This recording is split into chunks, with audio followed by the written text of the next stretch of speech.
Okay, I stayed up all night reading Sunrise on the Reaping, and I have so many fucking thoughts and no one to talk to about it. So now I'm here. I have some notes. This might be a long one and full spoilers for like all of the books in the entire series. I don't even know I have so much to say, and yet I don't know where to start. I want to give this book 100 stars. I want to read it again immediately. Somehow Haymitch went from being like my favorite character to my favorite character. We'll get into this, okay? The context that this book adds to Catching Fire, and also just to the Ballad of Songbirds and Snakes, like to the whole series, I thought this gave perfect balance between like giving us characters that we know and love, but also not overdoing it. Like it wasn't every single person we ever meet. And there were definitely opportunities where it's like, oh, you could have slipped this character in here, but it's not. And I think it's really good at giving us like characters that genuinely add context to things. And like after reading this book, Catching Fire in the original trilogy to me has a whole new fucking meaning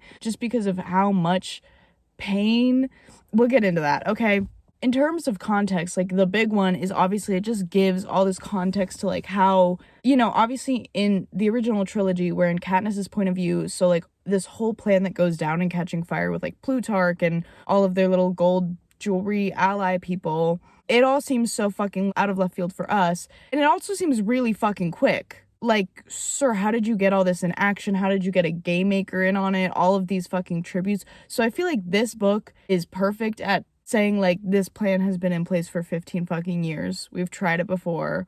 And also just explaining like why certain people were so willing to just immediately be like, yes, I'm on your side, and help these two teenagers that we don't even know out and trust them that when we don't even know them. I also think it pretty much confirms that Wiress and BT and Mags were all rigged to be in the Hunger Games, like the 75th ones, as punishment. That did make me think. I was like, did they want Haymitch or Peeta, like the Capitol, did they want Haymitch or Peeta in the Hunger Games? I think they wanted Peeta. Number one, because they're smart enough to know that Peeta would obviously volunteer for Haymitch. But number two, this book fucking shows that the way that the Capitol likes to punish Haymitch is by keeping him alive and making him watch every single person he's ever loved or cared about die. So yeah, I think they definitely rigged it so that Haymitch's name got called because they wanted Peeta in the games. Also, just like thinking about this book, obviously we know in the original trilogy that like Haymitch has been through some shit and he's in pain, but this just recontextualizes the 75th Hunger Games all over again and how much pain he was in, because now this is literally like pretty much every single person that he has ever loved or that has ever like cared for him in a familial way.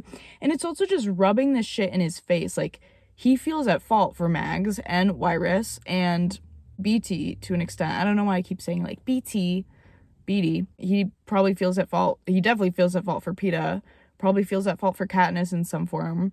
Like this man just feels at fault for everyone, and now they're going back in, and he probably, I don't know. And it also made me, how do I even feel about Plutarch after this? Because like it made me understand more that like he is not this great guy, but I also like, I don't know, like I like Plutarch more as a character but less as a person, I guess is how I would put it.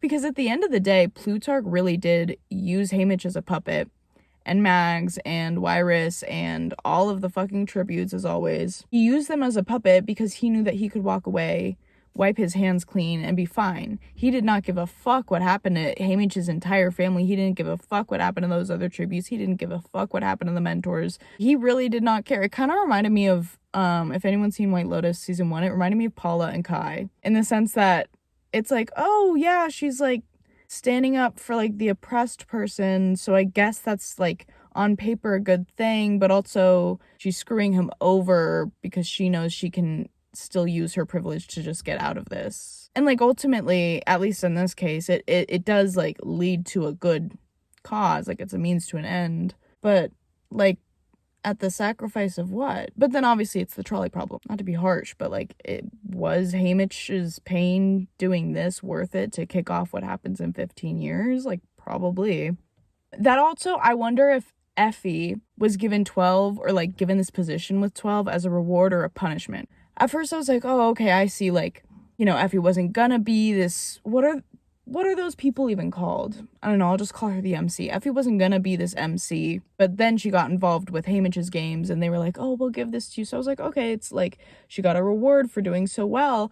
But then, no, because 15 years later, she's still working with District 12. And she's sitting there like, maybe this year I'll get out of District 12. You know, like, she doesn't want to be there. It's a punishment for her. I feel like after 15 years, Effie in the trilogy is probably in her mid to late 30s minimum. So, like, she should definitely be at the age where she's, like, one of the more experienced MCs. Again, I don't know what they're called. So, yeah, I landed on that it's a punishment. That she's still in District 12. It's a punishment for just being involved with Haymitch in any way. He probably feels guilt for that. And I can just fucking feel like... oh, it's fan service, criticism's coming. And, like, if you feel that way, that's fine. I'm not here to police your feelings. But I don't fucking feel that way at all. And even the moments where I was like, that was a little fan service, I just went, you know what, I actually don't give a fuck. I actually don't care whatsoever because I love it.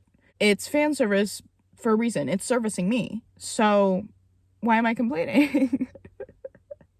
Oh, speaking, I'm just kind of right now just going through, like, the team that we know from the trilogy and talking about all those characters that, you know, came back. I know that Cinna was not involved with this book, but, like, I have come up with a headcanon. Okay, so at the end of the book, I'll insert the quote probably or something. At the end of the book, Drusilla, or whatever the MC for Haymitch is, she comes up with Haymitch. This is, like, his little victory. Hello, it's me. I'm, like, alive and stuff. And Drusilla comes up and it's described as her, like, lifting and posing in a way that mimics an eagle spreading his wing. And I was sitting there thinking, wait, okay, Cinna, I believe, is, like, in his, like, early-ish 30s, I would say, in the trilogy, which means he would be a mid to late teenager during Haymitch's games. And I feel like Cinna's always been a smart guy. And I also feel like when you have a passion like Cinna and a talent like Cinna, like, by his mid to late teenagers, he probably knew he wanted to be a stylist. He was into styling. That's my headcanon. Maybe I'm forgetting something where he was like, oh, I just fell into this. I don't know. But that's what I'm thinking, okay? And I'm wondering, was he sitting there? Because there's all this shit where Haymitch is sitting there like, does anyone else realize that, like, the games we're watching right now has been completely re-edited? Like, this isn't even what they saw in the original edit. Everything's been moved around. Scenes are just gone. Like, does anyone not realize this? I'm sitting there like, maybe Cinna's watching this. He realizes, and he's seeing Drusilla with, like, her eagle spreading his wing motif, and he's seeing that as, like, Haymitch being this caged bird next to this free bird, okay? And it's actually kind of reinforced because then the next scene at Haymitch's little party, he's just stuck in a bird cage all night. And what if, as Cinna then, like, becomes a stylist and has that same interest and inspiration and sees that same thing in Katniss that he saw in Haymitch all those years ago as a teenager, he requests to do District 12, and then working with Haymitch, they kind of come back around to this, like, motif. So, like, I know that's super fucking headcanon, but, like, that's my headcanon, okay? I am standing with that, like, that moment with Drusilla inspired Mockingjay, okay? The Mockingjay outfit, that's all I'm saying. All right. Oh, and then there's Burdock.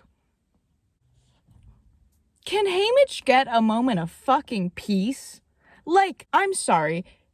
He watches all of his fellow tributes and friends die brutally we'll fucking get there in the Hunger Games. He comes home, family's dead, girlfriend's fucking dead, in a very, God, what's his name? Cinna Crane fashion, okay? And then, not even 15 years later, what, probably like 10-ish years later, I kind of forget how old Katniss was, but around 10 years later, his best friend then dies in the very same fashion his father dies. And I know he had pulled away from Burdock at that point, but, like, Jesus Christ. And then, on top of that, you have to mentor this motherfucker's daughter in the Hunger Games, where you're so sure, like, great, now I have to see his daughter die. This girl who, like, is so much like her father, gone. Like, give Haymitch a moment of fucking peace, please. And that leads me, like, that doesn't really lead me into it, but now I'm going to talk about, like, the contrast and the parallels between Haymitch and Katniss, because obviously we know that, like, they're very similar people, But, like, just the little things, oh my god. Like, okay, there were a couple of small things. Like, number one, in Haymitch's farewell, he tells his mother, like, oh, I know I can always depend on you. And I was just like, oh, that broke my heart for Katniss, because hers was literally the opposite of her being like, Mom, like, I need to know I can depend on you. Like, Prim needs to know she can depend on you. So that was a contrast that broke my little heart. Also, their scores, what are those called? The tribute rankings or whatever? I think the fact that they're opposite scores, and yet they happened for the same reason. They caused the same reaction to Katniss and Haymitch, and they reveal the same thing about the Capitol, in the sense that they both got those extreme scores because they, pun half intended, they took a shot directly at the Capitol. They made the Capitol uncomfortable. They both stood there and said, look at me. I'm not going to be treated as though I'm below you. So they got those very extreme scores for very similar reasons. The result for both of them is that they get a lot of scrutiny and eyes on them. People being like, oh, I wonder why they got these extreme scores, because both of them look like they should be getting kind of the opposite. Katniss is a really scrawny girl. She hasn't shown much promise thus far. So people are like, why the fuck is she getting 11? Haymitch is a pretty big dude. Why the fuck is he getting a 1? And that also reveals not only something about what happened in the little tribute ranking thingies, but also it reveals something about the Capitol that really they don't want to be revealing. And it's showing that the tributes got under their skin in some way. You don't get an 11 or a 1 such extreme ratings without doing something wrong. If you're District 12, you know, if you're District 2, I wouldn't doubt you're going to get an 11. If you're District 12, you've done something wrong. It's not that you've done something right. You have done something wrong to get an 11. And I think that's not something that the Capitol should really be advertising or wants to advertise, is that this tribute got under our skin. They did something to us personally that made us recognize them and look at them and single them out. And I think this is, you know, movie canon. But this takes me back to the scene with Seneca and President Snow in the first movie, where he's like, an 11? Why the fuck did you give her an 11? Like, that's such a terrible idea. She shot at you, like, saying you're calling attention to this girl who, if she's willing to do this stuff to you, she's dangerous. And now, you know, with context added from this fucking book, we can be like, who else stood up to the Capitol, got an extreme rating, ended up being fucking a dangerous rebellion? Oh yeah, her fucking mentor. Like, no shit, President Snow is weird. Obviously that's movie canon and they didn't know any of the things happening, but let me enjoy my things, okay? Which also recontextualizes how proud Haymitch was when he heard what Katniss did. He's seeing himself in her in that moment, and I think Katniss coming back from that scoring and being like, I fucked up, this is what happened, and him coming out and just being like, good job. I think that is definitely a changing moment for Haymitch. I think he had already at that point figured, like, okay, this could be something. I might have something with this girl. I think that was a moment where he was like, oh, we're so fucking on. We are so fucking on. One little thing, I don't know if I should really say this. Did Maysilee boof the potato light bulb contraption packet?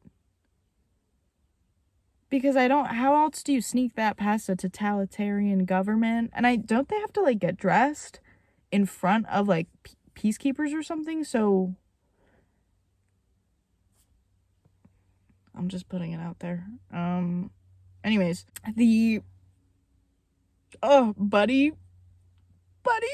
And if you listen to the fucking audiobook, if you haven't read this book and for some reason you're watching this video, why are you doing that?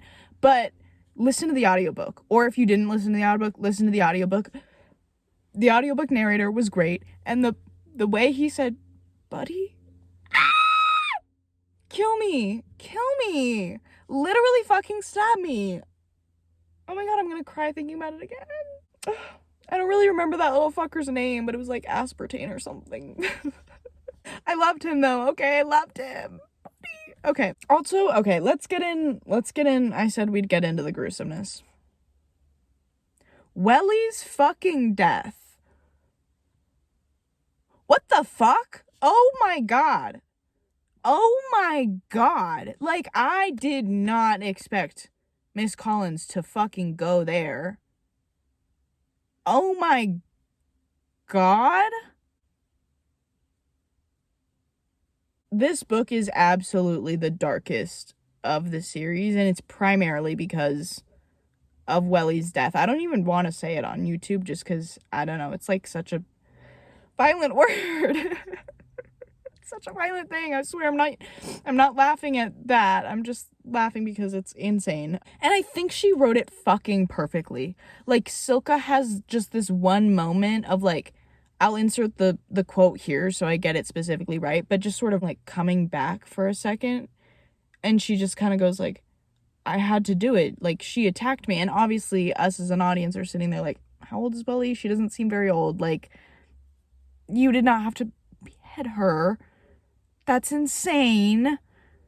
But, like, you can just, in that one little fucking sentence, God, I love Suzanne Collins. In that one little fucking sentence, it just says everything about the fact that, like, this girl is so sucked in to these fucking games. The way Haymitch reacted. Like, just being like, what have you done? Like, it was a very, like, human-to-human thing. He wasn't worried about, like, oh, God, is she gonna come for me next?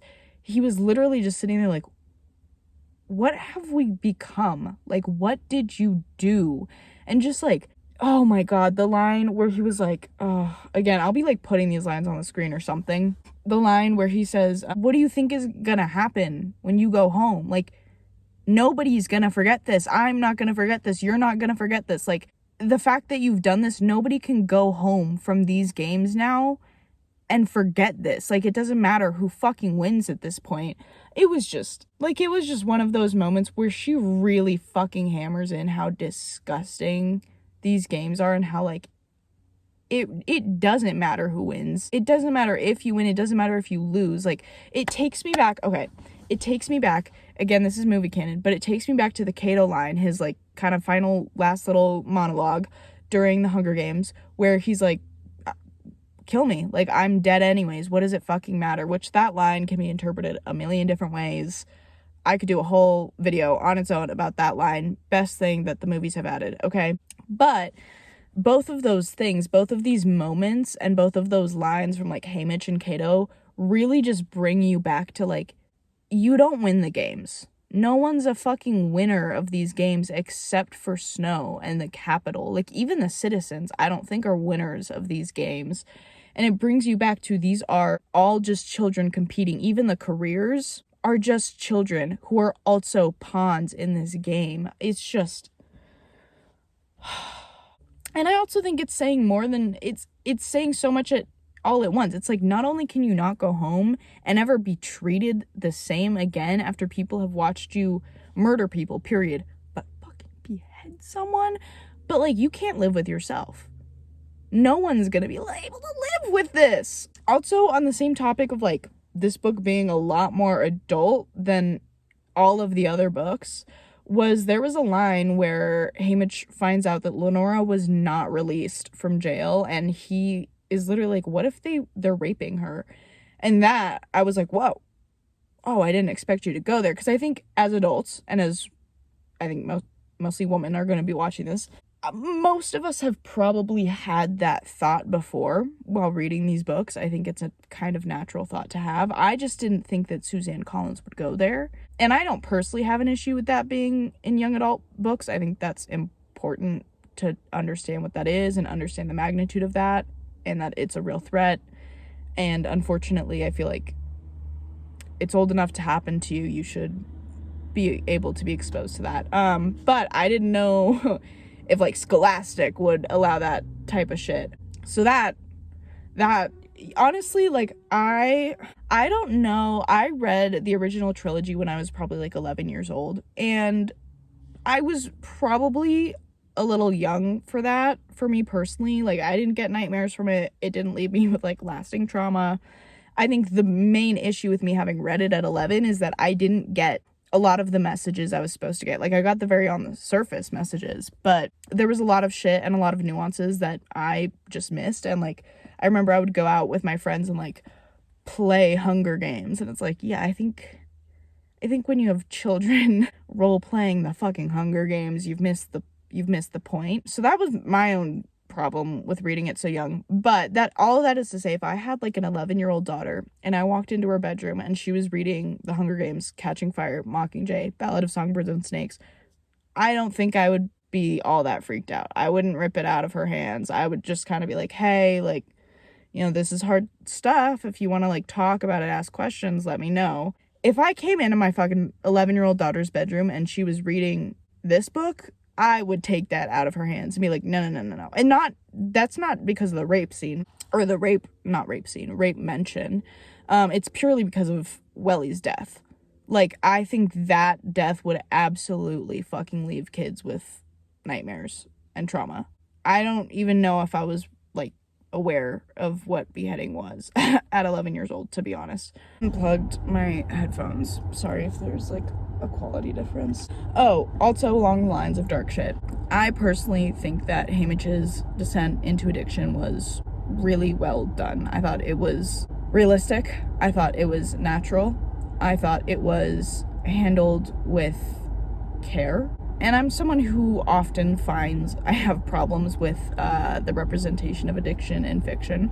Obviously, I'm not the end-all be-all of, like, what's good addiction representation. So if someone else reads this book and doesn't find that to be the case, you know, that's also valid. But I was just really appreciative of it because, obviously, addiction is such a big part of Haymitch's storyline in the trilogy, and because we're seeing it through Katniss's perspective, oftentimes it can be very much in a rightfully angry way. You know, he's supposed to be helping them survive, and at first he's not getting sober enough to do that, and he's also making them look stupid. He's making them look like a fool by getting up on the stage and falling off and all that shit. So obviously Katniss is very judgmental of his addiction at first, and that changes throughout the trilogy.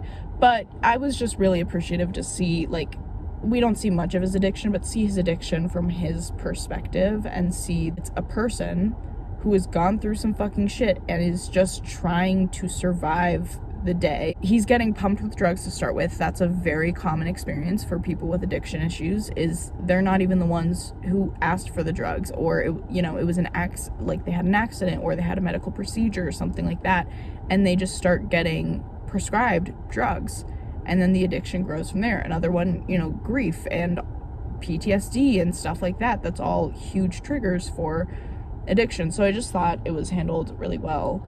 It's sad, but I appreciated that at the end, in the epilogue, it was kind of like, my liver's screwed.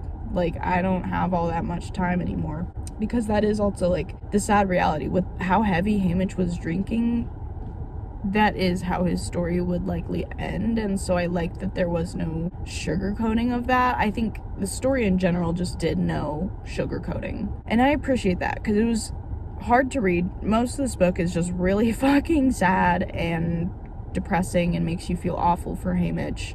And, like, even coming into this, we know how this ends. Like, because we've read the trilogy, we know that Haymitch's entire family and girlfriend are gonna be killed. So we're prepared for it not to be a happy ending. So even in those moments where Haymitch has hope, us as readers are sitting there like, oh, fuck, dude. So yeah, it's a really hard book, but I really appreciate that it just showed the reality of, like, living under a regime like this and being a victor. I think Collins does well with Katniss and Peeta's trauma in the trilogy, but I think she does even better with Haymitch's in this book. I think his trauma is a much more central focus of this book. Meanwhile, like, Katniss was running a fucking rebellion. Like, she obviously had trauma and there were obviously the signs, but she was also just kind of being like, go, go, go, push to one thing to the next, where with Haymitch we got a lot more time to, like, I think, just reflect on how fucking awful this all was for him, and obviously have that added context with all the trilogy too. But yeah, I might be recency biased, but this also might be my second favorite book in the entire series. It does not beat out Catching Fire, especially because this book makes Catching Fire so much fucking better. I am so excited to go reread Catching Fire because, like, the amount of times I was like, oh my god, like, this changes so much of my perspective on Catching Fire. So yeah, this book elevated that one. It can't surpass it. But again, I'd have to let it sizzle. I'd have to reread the books a couple times, but like, I could see myself picking this book over the original Hunger Games. Who knows? And I came up with 3 critiques because nothing's perfect. But even then, I'm gonna like rationalize my critiques away, okay? I don't understand why Snow showed Haymitch the footage of Lucy Gray when Haymitch like came back to life. Not literally, but you know what I mean.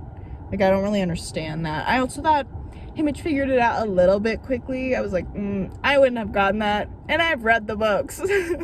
Well, like, obviously I did get that because I did read the books. Like, when they said the curly, I was like, yeah, I know who that. But you know what I mean.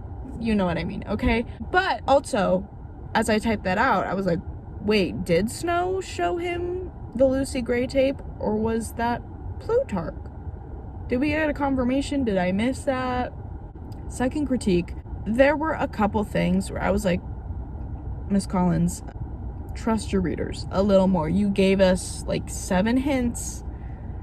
You don't need to like really land it. Like, specifically, the biggest example I think of is him in the epilogue being like, oh, this little girl so reminded me of my little Luella McCoy with her pigtails, my old sweetheart. And then it like goes on to say like, and so she became my sweetheart. I couldn't even help but call her that. And it's like, we got that from the first sentence. We understood. But at the same time, it is like a young adult series. Even though this book pushed the limits a little bit, it is still a young adult series.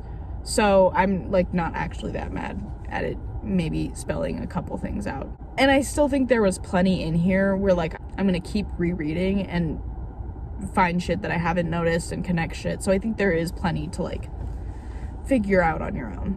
What was the Potoint? What was the Potoint of the potato? Okay. What was the Potoint of the potato actually though? Because like, was it just my iPhone ran out of storage? But that's okay. That's okay. Because it gave me the opportunity to think about the potato a little more. Isn't Katniss a potato? Isn't it a type of potato? Like, maybe it was a turnip or like a beet, but I'm pretty sure the Katniss is a type of potato. And so like the obvious symbolism there is like potato light, like Katniss is the light that guides you through the darkness. Katniss will show you the way. Katniss will bring this country out of its darkness and into light. I don't know. All those little obvious symbols. But that also makes me think like, what does that say about the scene with Wellie where he actually does use the potato light? What does that say about Wellie? What does that say about him? What does that say about Katniss? What does that say about the choices that Haymitch makes in regards to Katniss? What does that say about what changes him in order to open up to Katniss? You know, like, there's so many things there that I'm like, what does that scene where he does actually use the potato light on that final night with Wellie, what does that say about Katniss?